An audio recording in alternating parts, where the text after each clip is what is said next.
Hello students, welcome to One Day Law Revision, Module 3, Natural Law Theories. Let's quickly go through the synopsis once.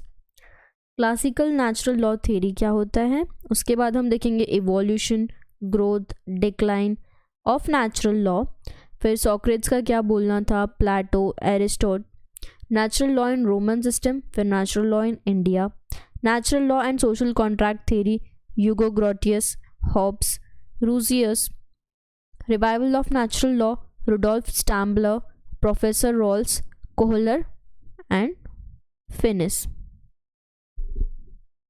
So let's get started. Classical Natural Law Theory.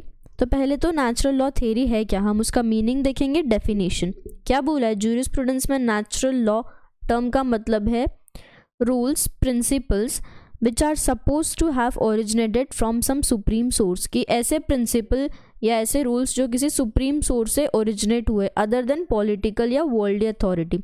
मतलब political authority या worldly authority छोड़ के जो rules पहले से ही through nature, through some supreme source develop हुए, originate हुए, वो नेचुरल लॉ है. मतलब it is a part of nature, इसलिए हम उसको नेचुरल लॉ बोलेंगे. It is based on positive morality and ethics. It is not man made, natural law है, बाय नेचर है, not man made. It is only discovered by him, मतलब nature ने बनाया है, it is made by nature और man ने उसको discover किया है. Is not enforced by any external agency, कोई एक्सटर्नल एजेंसी नहीं है. Natural law is not promulgated by legislation, it is an outcome of preaching of philosophers. जो अलग अलग फिलोसोफर्स है, प्रॉफिट्स है, सेंस है, ये लोग ने जो फिलोसॉफी डेवलप की, डिस्कवर किया है, वहाँ से आया हमारा natural law. It is a higher form of law. According to Cohen, natural law is not a body of actual enacted or interpreted law. मतलब actual enacted law नहीं है ये कि कोर्ट ने इंटरप्रेट किया, ऐसा कोई लॉ नहीं है. ये कहाँ से आया, looking at things and a humanistic approach. एक वे है कि चीज़ों को कैसे देखना है, ये एक ह्यूमैनिटिक अप्रोच है ऑफ जजेस एंड ज्यूरिस्ट. अब इसका इवोल्यूशन कैसे हुआ, evolution, growth, decline. Concept of natural law time to time काफ़ी वेरी हुआ है according to the purpose, need, time, demand. Evolution and development of natural law has been through various stages. पहले ancient, फिर medieval, फिर renaissance, फिर modern. अब ancient period में सबसे पहले हम देखेंगे सॉक्रेट्स, मतलब बिफोर क्राइस्ट 470 से 399 बिफोर क्राइस्ट. सॉक्रेट्स ने क्या बोला था, like natural physical law there is natural law, moral law. Human insight that a man has the capacity to distinguish between good and bad. Man के पास इतना capacity है, he is capable of distinguishing कि क्या सही है, क्या गलत है, और वो मॉरल वैल्यूज़ को अप्रिशिएट करेगा. ह्यूमन इंसाइट इज़ टू जज द लॉ. ह्यूमन इंसाइट मतलब ह्यूमन का ब्रेन इस तरीके से डेवलप हुआ है कि वो लॉ को जज कर सकता है. उसने जो अथॉरिटी ऑफ पॉजिटिव लॉ है उसको डिनाई नहीं किया. ही सेड, ही अपील्ड कि जो इंसाइट है, जहाँ तुमको लग रहा है गुड ये है या मतलब सही है, गलत है, उसको ओबे करो. जो तुम्हारा इंसाइट है, तुमको अंदर से लग रहा है, उसको ओबे करो. इसीलिए क्या हुआ था, when he was in jail, तो उन्होंने पॉइजन ले लिया था instead of running away from prison, क्योंकि उनको लग रहा था कि दिस इज़ बैड, कि अगर तुमको पनिशमेंट मिला तो तुम जेल के बाहर नहीं जा सकते, you can not run away. तो उन्होंने पॉइजन ले लिया था. He preferred to drink poison in obedience to law, कि उन्होंने लॉ को ओबे किया. He pleaded for the necessity of natural law for security and stability of the country, which was one of the principal needed of the age. His pupil Plato supported the same theory. उनके जो मतलब गुरु शिष्य, उनके जो शिष्य थे प्लेटो, supported the same theory, but it is in Aristotle that we need a proper and logical elaboration of the theory. Aristotle, according to him, man is a part of nature in two ways. दो तरीके से man nature का part है. पहला तरीका part through, कैसे part, कि he is the creature of the god, और दूसरा he possesses insight and reason by which he can shape his will. पहले तो उसको गॉड ने क्रिएट किया और फिर उसके पास इनसाइट है, मतलब वो सोच सकता है, सोचने की क्षमता है कि क्या सही है, क्या गलत है. इसी वजह से he can discover the eternal principle of justice. Man जो कि एक नेचर का पार्ट है, the law discovered by reason is called natural justice.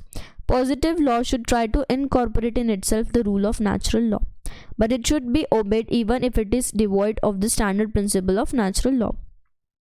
अब क्या है, इस लॉ को हम रिफॉर्म अमेंड कर सकते रादर देन बी ब्रोकन, मतलब उसको कंप्लीटली तोड़ने की जगह उसको थोड़ा अमेंड कर दो as per the need demand. He argued that slaves must accept their lord for slavery was a natural institution. ये तुमने गलत किया है. तो मतलब if you are a slave तो you must accept slavery was a natural institution. तो उसने उस चीज़ को आर्ग्यू किया. He suggested that ideals of natural law have emanated from the human conscience and not from the human mind. Therefore, they are far more valuable than the positive law which is an outcome of the human mind. Plato का क्या बोलना था कि natural law philosophy through his concept of ideal state, ये उन्होंने explain किया. How natural law philosophy through his concept of ideal state which he termed as Republic. He argued that justice lies in ordering man's life through reason and wisdom. कहाँ से justice मिलेगा? Man's life through reason, की reasoning दो कि क्या गलत है क्या सही, और विजडम, बुद्धि का यूज़ करो. Natural law in Roman system. अब हम बोलते हैं कि रोमन्स सबसे पहले लॉ को लाने वाले रोमन्स ही थे, तो उनका क्या बोलना था नेचुरल लॉ को लेके. Let's see. They did not confine the study to natural law merely to theoretical discussion, but उन्होंने उसको प्रैक्टिकली भी इम्प्लीमेंट किया, एक प्रैक्टिकल शेप दिया by transferring into rigid legal system. उन्होंने एक रिजिड लीगल सिस्टम लाया जहाँ पे उन्होंने डिवाइड किया था लॉ को इंटू 3 डिस्टिंक्ट डिविजन. तो डिविजन्स क्या थे? फर्स्ट था ज्यूस सिविल. ये किसके लिए था? Jus civil was for Roman citizens. वहाँ का सिविल लॉ था जो सिर्फ रोमन सिटीजन्स के लिए था. फिर उन्होंने लाया ज्यूस जेंटम. अब ये किसके लिए था? It was for foreigners. जो फॉरेनर्स के लिए लॉ था दैट वॉज जस जेंटम. फिर था जस नेचुरली, मतलब ये किसके लिए था? Roman citizens and for everyone except a few category of person, मतलब ये सबके लिए था, mixture of both except few category of person. Romans did not bother themselves with the problem of positive law and natural law. इसके बीच का जो conflict है उस पर रोमन्स ने कुछ नहीं बोला. अब हिंदू लॉ. हिंदू लॉ तो बहुत एंशिएंट सिस्टम से आता है, बहुत अर्ली टाइम से है, काफ़ी डेवलपमेंट्स हुए हैं. Frequent changes in political system, government की वजह से और चेंजेस आए. One after the other prevented its systematic and natural growth. Under the foreign rule, no proper attention could be paid to the study of legal system. But India में ऐसा नहीं था, काफ़ी स्टडी है. Many theories and principles of it are still unknown, uninvestigated. Whether there was any conception of natural law or not, and if there was any, was it its authority and relation with positive law, are the question which cannot be answered with great uncertainty. Hindu view क्या बोलता है? Law owes its existence to God, कि law कहाँ से आया? भगवान के through. Law is given in Shruti and Smritis. ठीक है. Medieval period. अभी ये तो हो गया हमारा एंशिएंट पीरियड. अब हम देखेंगे मिडिवल पीरियड. मिडिवल पीरियड में क्या बोला है? कैथलिक फिलोसोफर्स आए अब यहाँ पे, and theologians of the middle age given new theory of natural law. अब इन्होंने कुछ तो न्यू कंसेप्ट लाया. उनका क्या बोलना था? They departed from orthodoxy of earlier Christian fathers. उनके व्यूज थे जो थे वो मोर लॉजिकल थे, सिस्टमैटिक थे. Representative of the new theory, Thomas Aquinas was the representative of new theory. तो थॉमस का क्या बोलना था? His view about society are similar to that of Aristotle. Social organization and state are natural phenomena. He defined law as ordinance of reason for the common good made by him who has the care of the community and promulgate.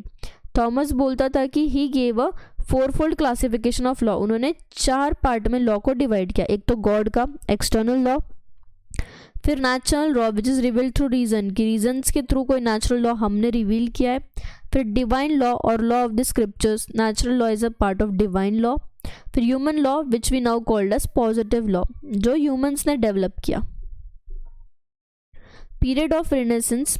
Period of Renaissance in the history of development of natural law was called the modern classical era, which is marked by rationalism, emergence of new ideas.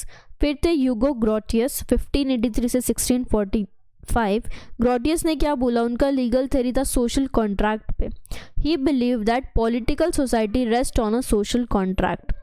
Duty of sovereign to safeguard the citizen, because क्यों safeguard करना है? Because the former was given power only for that purpose, कि हमने sovereign को power ही इसलिए दी कि तुम citizens को प्रोटेक्ट करो। तो एक सोशल कॉन्ट्रैक्ट है कि तुमको सिटीजन्स को प्रोटेक्ट करना है। And they are bound by natural law. The law of nature is discoverable by man's reason. A department from St. Thomas Aquinas scholastic concept of natural law and reason, but on right reason, self-supporting reason of man. अब question क्या था? Should disobey the ruler who did not act in conformity with the principle of natural law? Grotius believed that whosoever bad a ruler may be, कि हाउसोएवर bad मतलब कितना भी bad ruler रहो, it is the duty of the subject to obey him, कि भले ही तुम्हारा ruler bad हो, तुम्हारा काम है कि तुम उसको ओबे करो। He has no right to repudiate the agreement और to take away the power, तुम उसके पावर नहीं ले सकते। Although there is apparent inconsistent in the natural law propounded by Grotius, because on the other hand वो ये भी बोलता है ruler is bound by the natural law, मतलब he is saying कि जो sovereign है is bound by natural law, but ये भी बोल रहा है कि अगर उसने कुछ गलत भी किया, even if your ruler is bad, तुम्हारा काम है उसको obey करना। and on the other hand क्या बोल रहे हैं वो, in case the ruler बुरा भी है तो भी no that in no case the ruler should be disobeyed, कि भले ही वो बुरा इंसान है, you should not disobey him. But it appears that Grotius' main concern was stability of political order. Obviously वो चाहता था कि रूलर कैसा भी हो you obey him, ताकि international peace maintain रहे, which was the need of the time. फिर से थॉमस हॉब्स का बोलना था, prior to social contract man lived in chaotic conditions of constant fear.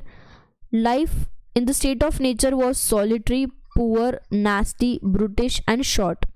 फिर in order to secure self protection के लिए and to avoid misery मतलब गरीबी, pain, men voluntarily entered into a contract and surrendered their freedom to some mightiest authority, कि misery से बचने के लिए, पेन से बचने के लिए, प्रोटेक्शन के लिए इंसानों ने क्या किया, खुद को सरेंडर किया किसी माइटिएस्ट अथॉरिटी के सामने, किसी पावरफुल अथॉरिटी के सामने, कि तुम हमारी लाइफ को प्रोटेक्ट करो, हमारी प्रॉपर्टी को प्रोटेक्ट करो।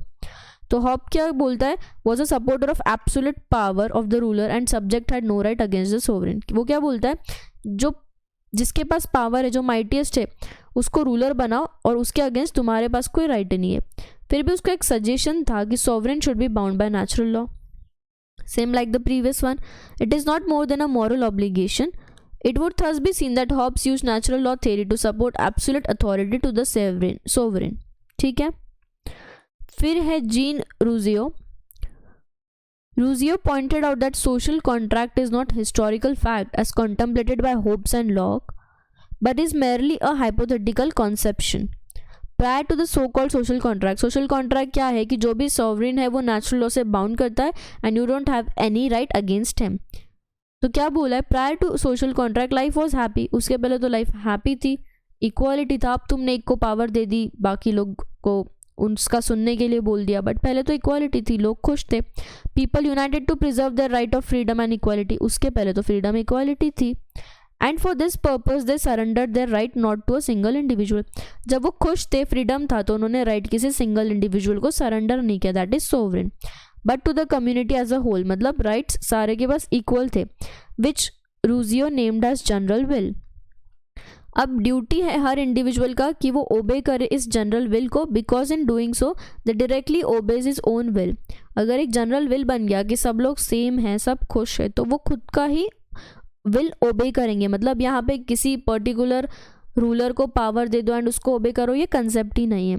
This was before the social contract, वो पहले का समझा रहा है। The state and the law made it both are subject to general will, and if the government and laws do not conform to the general will, they should be discarded. वो बोल रहा है कि अगर कोई रूलर या government ये general will follow नहीं कर रही तो उसको डिस्कार्ड कर दो। Rousseau favoured people's sovereignty, his natural law theory is confined to the freedom and equality of individual. वो बोलता है कि इंडिविजुअल का फ्रीडम और इक्वालिटी ज़्यादा इंपॉर्टेंट है, उसके लिए state law, sovereignty, general will, ये सब इंटरचेंजेबल टर्म्स है। The important thing for him is general will, कि लोग खुश रहे, खुद का पावर किसी एक इंडिविजुअल को सरेंडर नहीं करे। Modern period 19th century, hostility towards natural law. अब क्या बोला है, नेचुरल लॉ को एक सेटबैक मिला in the wake of 19th century pragmatism. Co-founder of analytical positivism, notably Bentham and Austin rejected natural law. इन्होंने reject कर दिया Bentham और Austin ने, on the ground that it was ambiguous and misleading. वो क्या बोल रहे हैं? natural law ambiguous है, misleading है. Doctrine propagated by Austin and Bentham completely divorced morality from law. अब 19th century में क्या हुआ? Popularity of natural law theory suffered a decline. अब यहाँ decline आ गया natural law theory पे. Natural law theory reflected more or less the great social, economic and political changes which had taken place in Europe. Reasons या naturalism was a spirit of 18th century thought कि reasons चाहिए, rationalism चाहिए. A reaction against this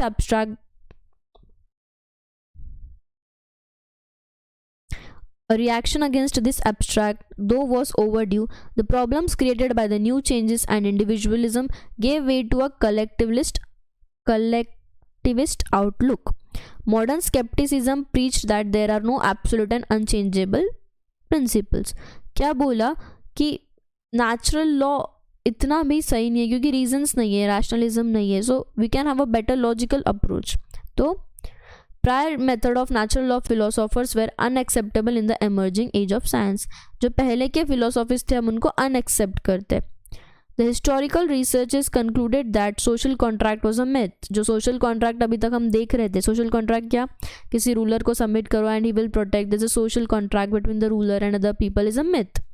All this development shattered the very foundation of the natural law in the 19th century. मतलब सब अब टूट गया, जो natural law concept था वो decline हो गया, उसको wrong proof कर दिया. They heralded a new era in the field of legal thought. एक new era आया. This changed climate of thought. It became difficult for the natural law theories to survive. Therefore, those solitary voices asserting the superiority of natural law still heard 19th century hostile the natural law theory. भले ही अभी भी लोग बोलते हैं कुछ लोग कि that was superior, but अब उसका आवाज कम हो गया. 20th century revival of natural law. End of 19th century में क्या हुआ? A revival of natural law theory took place. क्या reasons थे? A reaction against 19th century legal theory which had exaggerated the importance of positive law was due, and theories which overemphasized positivism failed to satisfy the aspiration of people because of their refusal to accept morality and reason as element of law. पहला reason ये था. दूसरा क्या था? It was realized that abstract thinking or a priori assumption were not completely futile. तीसरा reason क्या था? Impact of materialism on the society and the changed socio-political condition compelled the 20th century. मतलब बहुत सारे changes हो गए. अब उनको समझ में आया कि positive law is more important. उसमें अलग अलग एलिमेंट्स है, वो मोरालिटी को रिफ्यूज़ करने लग गए. Reasons of element of law चाहिए, मटेरियलिज्म चाहिए, जो सोशो पॉलिटिकल कंडीशन में जो चेंजेस है वो सब की वजह से नेचुरल लॉ थोड़ा कम होने लगा. World War I further shattered the Western society and there was a surge of value conscious legal system. World War I के बाद तो और वेस्टर्न सोसाइटी शैटर्ड होने लगी, तो एक प्रॉपर लीगल सिस्टम की ज़रूरत सबको महसूस होने लगी. All this factor cumulatively led to revival of natural law theory in its modified form, different from the earlier one.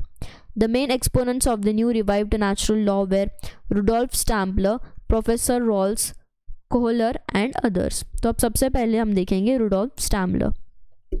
स्टैम्बलर ने लॉ को कैसे डिफाइन किया? Species of will, others regarding self authoritative and inviolable. For him a just law was the highest expression of man, highest expression of man's social life and aims at preserving of freedom of individual.